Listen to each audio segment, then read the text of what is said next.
Common crate, मण्यार साप, silent killer नावाने famous असलेला हा साप, पूर्ण काळ्या रंगाचा आणि अंगावर दुहेरी पांढऱ्या रेषा, ज्या त्याच्या पोटाच्या बरंच मागून चालू होतं.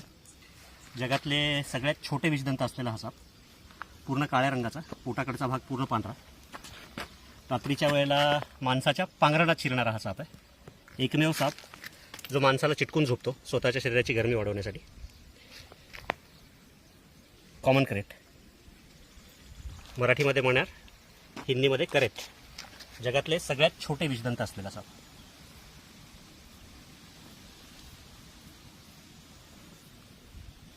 अंगावर प्रकाश पडल्यानंतर निळसर झाग उठून दिसायला लागतं.